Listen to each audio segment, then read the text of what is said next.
ఈరోజు కోడిగుడ్లు పులుసు చేస్తున్నానండి. ఒక ఉల్లిపాయ కోసాను, 2 పచ్చిమిరపకాయలు కోసి పక్కన పెట్టాను. ఇవన్నీ 3 కోడిగుడ్లు. ఈ గుడ్లు వేయించుతాను, వేయించిన తర్వాత మీకు చూపిస్తాను. కోడిగుడ్లు ఆయిల్ వేసానండి, కడాయి పెట్టి ఆయిల్ వేసాను, కోడిగుడ్లు వేయించుతాను.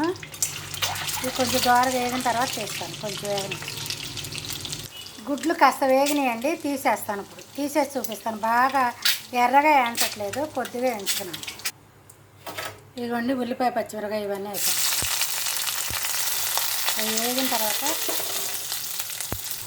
దానిలో సరిపడా సాల్ట్ వేస్తున్నానండి, కాస్త పసుపు వేస్తున్నాను, మగ్గనిస్తాను. ఉల్లిపాయలు వేగుతున్నాయండి, చక్కగా దోరగా ఎలా వేగుతున్నాయో చూసారా. సరిపడా కారం వేస్తున్నాను, కొంచెం అటు ఇటు కలిపేసి చూపిస్తాను. దానిలో సరిపడా చింతపండు పులుసు అండి, ఇదిగోండి చింతపండు పిసికేసేసి పక్కన పెట్టుకుంటాను. ఇవి మరిగిన తర్వాత కోడిగుడ్లు వేస్తానండి దానిలోకి.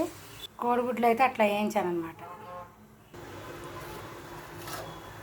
ఇదిగోండి అట్లా మరుగుతూనే కోడిగుడ్లు వేస్తున్నానండి. కోడిగుడ్లు చక్కగా ఉడకనిస్తాను, మూత పెట్టేసి ఉడికిన తర్వాత చూపిస్తాను.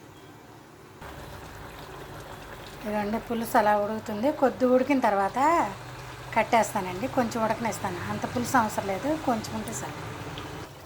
కోడిగుడ్డు పులుసు రెడీ అండి. చాలా చాలా బాగుంది. నేను ఉప్పు అయితే చూశాను, చాలా కమ్మగా బాగుందండి. నా వీడియో కనుక నచ్చినట్టయితే లైక్ చేయండి, షేర్ చేయండి, సబ్స్క్రైబ్ చేయండి తప్పకుండా. నేను కొత్తగా పెట్టానండి యూట్యూబ్ ఛానల్, తప్పకుండా చూసిన వాళ్ళు సబ్స్క్రైబ్ చేసుకోండి. థ్యాంక్ యూ వెరీ మచ్ అండి.